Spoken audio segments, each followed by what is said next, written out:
Well, listen to this. I am told that at some point in the 10 o'clock a.m. hour on September 10th, so to be clear, and this is crucial, over 2 hours before Charlie was shot, the Timpanogos hospital staff directed everyone who was in the emergency room into a different wing of the hospital. People were not sure what was going on. The staff was directed to move everyone in the emergency room to a different wing of the hospital. With so many conflicting stories surrounding Charlie's tragic passing, from how he got to the hospital to questions about what may have happened after he arrived, you'd expect Erika to be pushing hard for answers. People want to know who was responsible for protecting him, who knew what was happening, and whether anyone involved has left important details out of the story. Got him into the hospital, and it seems like we went into an empty emergency room. There was nobody in there. Don't you know we're coming? Where are you? Within 2 minutes, they were on him. This week has been straight chaos, with one explosive claim after another hitting the conversation. And instead of clearing things up, every new detail seems to make the whole situation even harder to follow. The more people start digging into the timeline and questioning the different accounts, the more strange details seem to pop up. Then Candace Owens dropped allegations last week that quickly caught fire online. Then after some time, at approximately 11:30 a.m., patients were informed that they would be transferred aboard shuttles to Intermountain Hospital. That's Utah Valley Hospital. And that's what happened. All of the emergency room patients and all of their files were then transferred to Intermountain. So there's effectively no trail outside of hospital cameras, which have been conveniently seized by Kash Patel's office, of these patients ever having been at Timpanogos Hospital. The claims sparked a wave of reactions, questions, and speculation, although allegations alone don't prove what actually happened. One person on X summed up the reaction by saying, most of the time, people hype up big revelations that turn out to be nothing. But this is legit. Candace just put out something that could shake things up. If it checks out, this becomes one of the biggest stories in years, and we're not exaggerating. According to sources cited by Candace, something unusual allegedly started happening at Timpanogos Hospital more than 2 hours before the shooting. But this is not a normal situation. These feds were not doing anything normal, right? We know this because we learned that the feds immediately had the car towed, sent away, wanted it cleaned and resold. They didn't take it and go, oh, let's keep this for evidence. They said, get rid of the car. So I don't think that they said, get rid of the car, but let's keep Brian Harpole's or Rick Cutler's boxers for evidence. In my mind, they likely took their clothes and had them destroyed. That's in my mind. I don't know that for certain. It's an unknowable thing unless you are Tyler Robinson's defense team and you can demand access to that sort of information, which I would if I was on Tyler Robinson's defense. Down to the boxers. The feds took it. You see, I'm a person who actually, just to be clear, so that I'm on record, I want the judge to come back in September and say that there is enough evidence to move the case forward, that the influencers were convincing.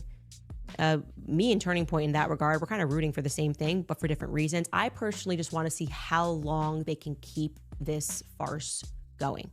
Patients inside the ER were reportedly moved to another part of the building. And then, around 11:30 a.m., the remaining ER patients supposedly vanished from that section too. The allegation is that they were transferred over to Utah Valley Intermountain Hospital. But that claim still needs solid proof. If those reports are accurate, they could potentially explain why so little publicly available footage appears to show patients or families inside the emergency room. But we had all sort of wondered aloud, what exactly happened to their clothes then, right? Brian's, I cut Charlie, I took the shirt. What happened to the clothes? Well, I will say Frank Turek's name was not explicitly mentioned, but I did hear that the feds, the FBI, took the clothes from certain members of Charlie's security team down to their boxer briefs, took their clothes. Down to their boxer briefs, the FBI took their clothing. So how are we to digest that? Well, in a normal scenario, we would think, oh, great. They obviously did that in an effort to collect evidence. That's what they should be doing, bagging the clothing and sending it to be stored for further examination or in case it comes up. Maybe further testing, maybe it'll come up in throughout the course of the court cases. And that detail has people asking some serious questions. Who had control over the hospital's camera system?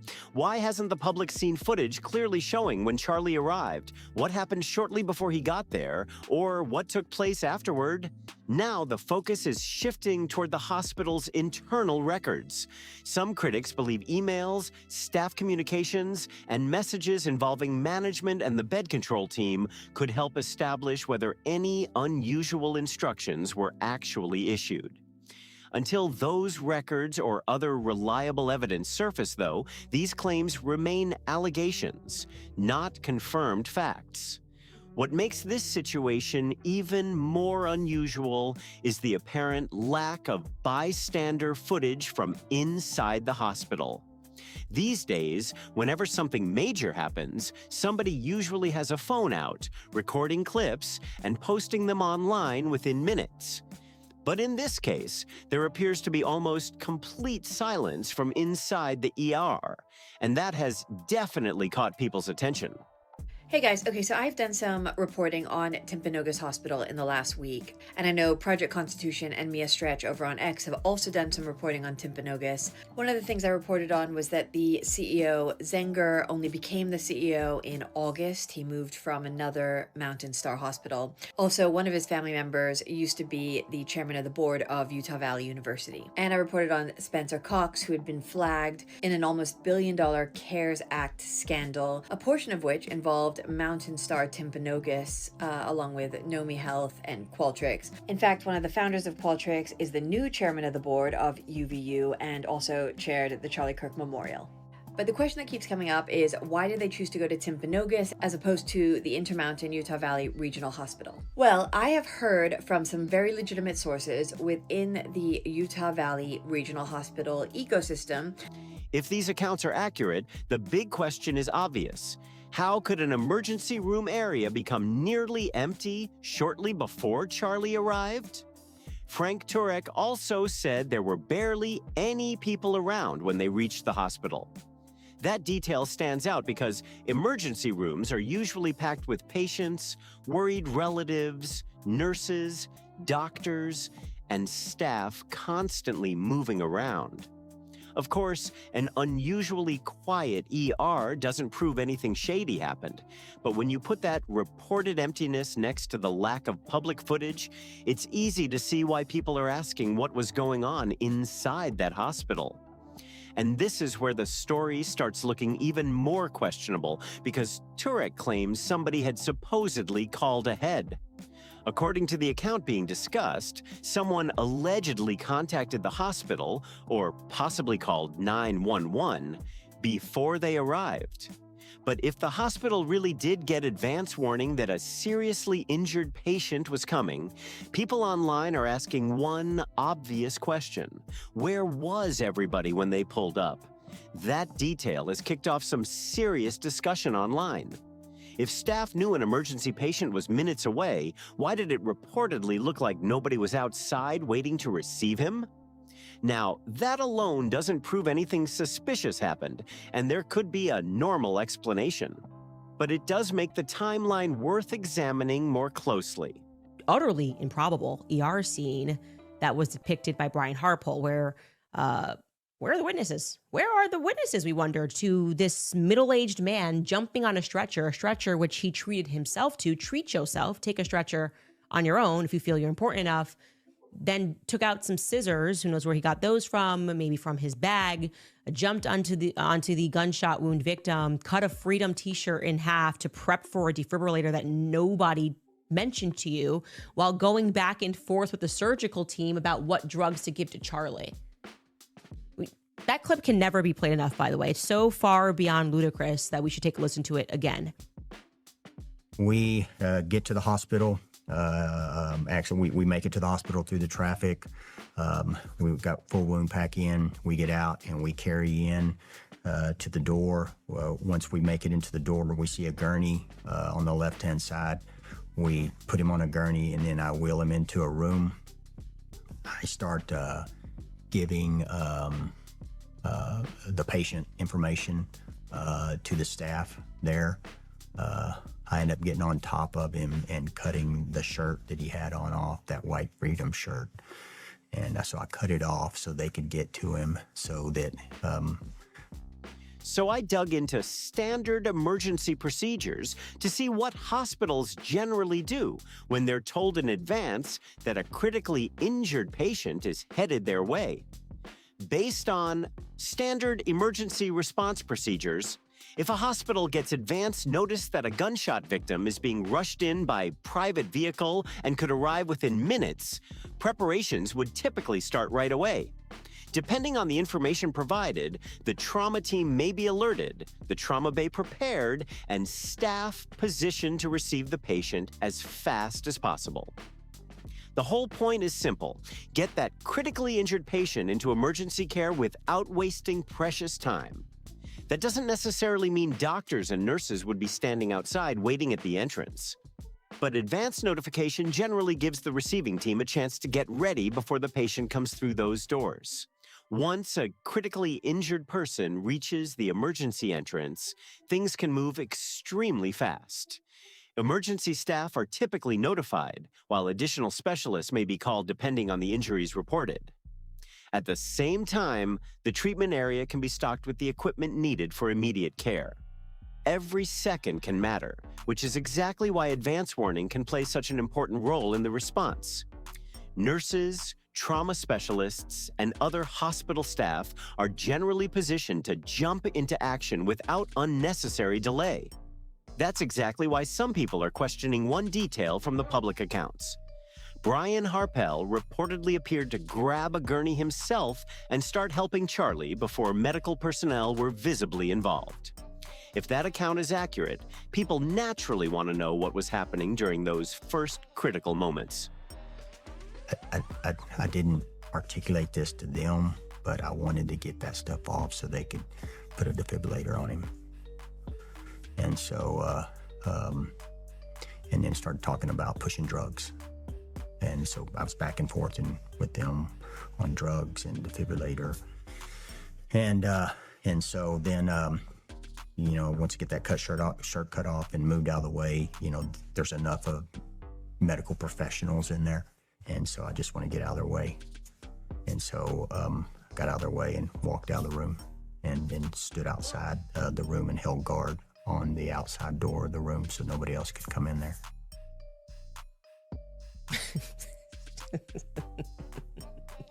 Okay, so that's a man who fell asleep watching Dr. House rerun. There's also been chatter about an alleged delay before additional hospital staff showed up. But the exact timeline hasn't been independently confirmed, so it's important not to treat online speculation like established fact. Then Candace brought up another detail that sent the discussion in a whole new direction. She noted that Frank Turek was reportedly not identified by name in certain discussions, drawing comparisons to the way members of the security team were referenced. That might have an ordinary explanation, but online, it quickly became another piece of this increasingly complicated timeline. That observation had people going back and taking another look at the public statements about what supposedly happened that day. Frank Turek has spoken openly about certain parts of the incident, including a detail that quickly caught attention online: the clothing he was wearing during the emergency. According to reports, Turek later disposed of those clothes after riding inside the vehicle with Charlie and reportedly helping with life-saving efforts on the way to the hospital. On its own, getting rid of clothing after an extremely traumatic medical emergency doesn't establish anything suspicious. Still, because people are already picking apart the timeline and comparing different public accounts, that detail has become another part of the story receiving heavy scrutiny. He was reportedly right there with Charlie during some of the most critical moments. Yet according to public discussions, his clothing apparently wasn't collected in the way some people believe other potential evidence was. That detail has definitely raised eyebrows. It doesn't automatically prove anything improper happened, but it has people asking why the situations were reportedly handled differently. If other blood-stained clothing was collected during the investigation, why would these clothes allegedly have been treated another way? And why were they reportedly thrown away afterward? Frank addressed the clothing himself, saying, "Look, the three of us in the back seat, let me just say that we had to change our clothes, okay? Because we didn't want Erika seeing us. And so we were wearing hospital scrubs by the time she got there. I threw away my clothes." That statement has become another detail online commentators keep picking apart. Of course, without knowing exactly what investigators requested, collected, or considered relevant, the handling of the clothing alone doesn't establish wrongdoing. Still, people continue questioning why those clothes were reportedly discarded and whether investigators had an opportunity to examine them first. That just before Charlie Kirk's assassination, apparently there was a scare at the Intermountain Hospital. So they were on lockdown. I've also heard that they've had to sign NDAs so they can't talk about it. As I said, this is from legitimate sources, but I obviously can't confirm if this is 100% true, and I would love to do that. So if anyone out there works for Intermountain, Utah Valley Regional Hospital, or knows someone that works there, I really implore you to come forward either privately, publicly, whatever you want to do, and let me know if there was indeed a bomb scare. From what I've heard, they've signed NDAs, but I don't believe that NDAs prevent someone from legitimate whistleblowing. Actually, since I started recording this video, my friend Naomi messaged me and said that she found a guy on Facebook who on September 22nd said that there was a scare at Intermountain Hospital at the same time as the Charlie Kirk. So I will contact him and see what he knows. What do you guys think? Comment below. When Candace brought up the reported hospital transfer claims, the pushback came almost immediately. Plenty of people weren't buying the story, and skeptics started pointing to practical and legal problems they believed could make a transfer like this difficult. One commenter wrote, "This is made up. Those hospitals run on totally different networks with separate billing. If this actually went down last September, you'd see patients everywhere complaining and demanding answers." Another added, "I'm an ER nurse, and that would violate EMTALA straight up. The law says hospitals can't refuse treatment or move patients unless the other place has something we don't." Those reactions are important because federal emergency care rules place significant restrictions on when and how patients can be transferred. But the exact legal answer depends on factors like whether a patient has been medically screened, whether they're stable, and why a transfer is being considered. So now there's a bigger question sitting at the center of this debate. Could an emergency department legally transfer existing patients to another hospital simply to clear space for one major incoming emergency? Under certain circumstances, hospitals absolutely can activate emergency protocols. An emergency department may go on diversion, meaning some incoming patients are directed elsewhere. Stable patients can sometimes be transferred when medically appropriate, less urgent care may be postponed, and access can even be temporarily restricted because of security concerns or an active investigation. Look, the three of us in the back seat, let me just say that we had to change our clothes, okay? Because we didn't want Erika seeing us.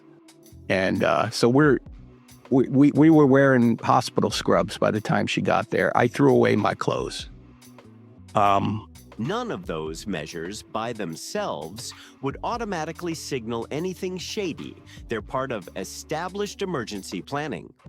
But when it comes specifically to Timpanogos Regional Hospital on the day of this tragedy, there's a major gap between what's being alleged and what has actually been verified. So far, there is no publicly confirmed evidence showing that these specific measures were used.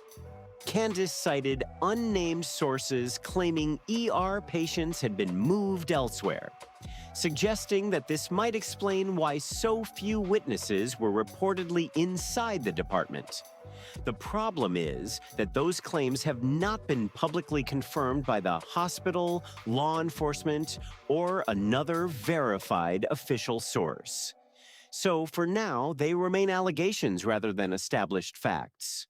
But while digging through older online discussions, I came across another post that caught my attention.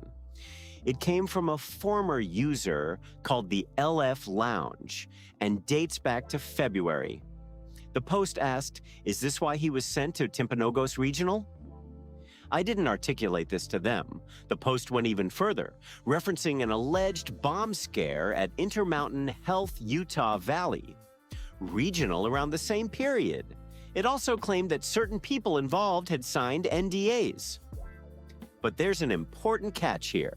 Those claims circulating online have not been independently verified, so they shouldn't be treated as established facts.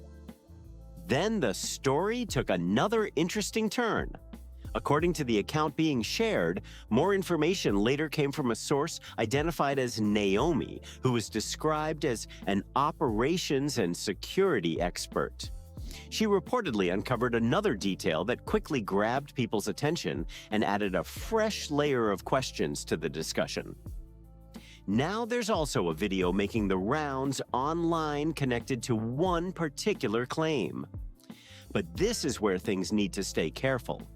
I haven't been able to independently confirm whether the video's central claim has been fully verified or conclusively debunked. So for now, it remains another disputed piece of information circulating around this case. This is where the discussion takes another sharp turn. According to information shared with me by people described as sources connected to Utah Valley Regional Hospital, there was reportedly a major security response at Intermountain Hospital shortly before the incident. If accurate, that timing is definitely going to get people talking. But there's another layer to the story. Some of those same sources allegedly claimed that staff members were asked to sign NDAs, restricting what they could discuss publicly. At this stage, though, those reports remain unverified, and without documentation or confirmation from the hospital or another reliable source, it's unclear exactly what happened or why any confidentiality agreements may have been requested. While these claims have definitely grabbed attention, I can't independently verify every detail being circulated. The goal here is to separate what can actually be confirmed from rumors, anonymous accounts, and reports that still need stronger evidence. If anyone currently works at Intermountain Utah Valley Regional or has genuine firsthand knowledge and is willing to speak publicly or privately, credible information or documentation could help clear up what really happened. And there are lawful channels for reporting serious workplace concerns. Depending on the circumstances, whistleblowers may have legal options and protections available, but anyone considering that route should make sure they follow applicable laws, privacy requirements, and proper reporting procedures. Then, while I was still going through everything, Naomi sent me another update. She said she had located a Facebook post from someone claiming there was an emergency scare at Intermountain Hospital on September 22nd, around the same general time period being discussed. That post is another lead worth examining, but the claim itself still needs independent verification before anyone can treat it as fact. Naturally, I wanted to reach out to that person directly, hear what they had to say, and see whether any part of the story could actually be verified. And with so many different accounts floating around, I want to know what you think about everything you've heard so far. Drop your thoughts in the comments.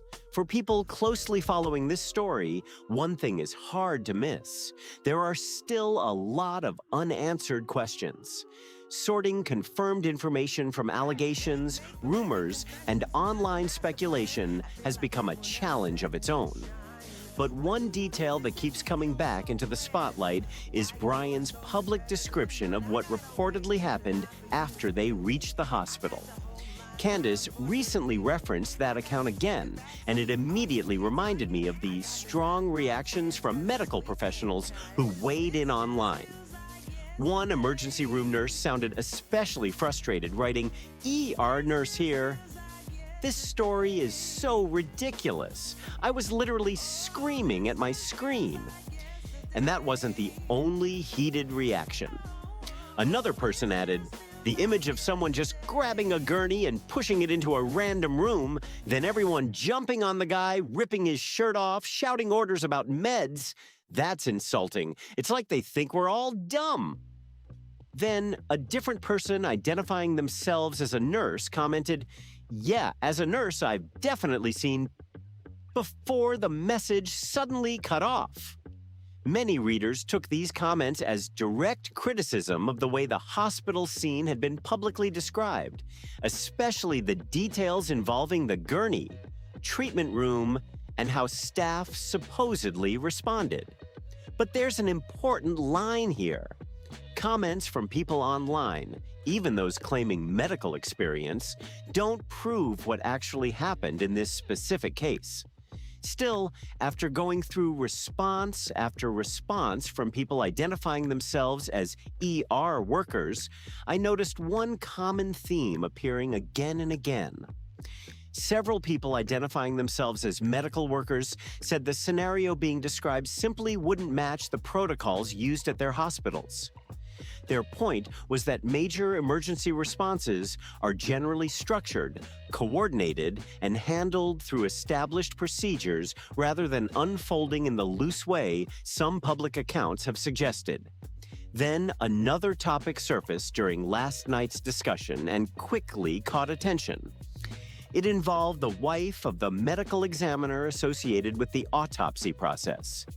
Public discussions pointed out that she reportedly works in research involving human behavior and interpersonal dynamics. And that connection was enough to spark a fresh wave of speculation online. But here's where the facts matter. There's currently no evidence showing that her professional background or her relationship to the medical examiner had any influence whatsoever on the autopsy or its official findings. Having a family member who studies human behavior doesn't automatically create a conflict or prove anything unusual happened. Still, some online commentators argue that they want the connection explained more clearly, while others say it's completely irrelevant to the investigation. At this point, most of that discussion is still speculation, not something backed by solid public evidence. But then Kelly Robbins shared a post that quickly started making noise online. The post questioned whether the Utah medical examiner connected to this case was married to someone whose professional work focuses on human behavior and social dynamics. That claim spread fast and triggered even more questions from people already digging into every detail of this story. Then another allegation entered the mix. Some online users claimed the medical examiner later left his position and moved out of state with his family sometime after the events surrounding September 2025. Now, that timeline might sound intriguing to people already suspicious of the case, but timing alone doesn't establish a connection. There is currently no verified public evidence showing that any job change, relocation, or personal family decision had anything to do with the investigation. unless stronger evidence surfaces linking those events. Treating that move as proof of something shady would be a serious leap. Even with those gaps, people online are still connecting dates, statements, and different events, convinced there could be a bigger picture hiding underneath it all. Others aren't buying that theory at all, arguing that the evidence currently available simply doesn't support those conclusions. And that distinction matters. Asking questions is one thing, but treating speculation like proof is something completely different. Another question keeps popping up. How much of this public debate is Erika actually aware of? She has spoken publicly about what she believes happened that day, and her perspective deserves to be represented fairly. At the same time, online discussions have zeroed in on what allegedly happened before, during, and after the incident, leaving some observers wondering whether every major question surrounding the timeline has really been answered. For now, many of these claims remain unverified, and there may be completely ordinary explanations for some of the details being debated. But I want to know where you stand. Do you think both hospitals near UVU could have been dealing with separate emergencies that day? Or does the information currently available point you toward another explanation? Share your thoughts in the comments below.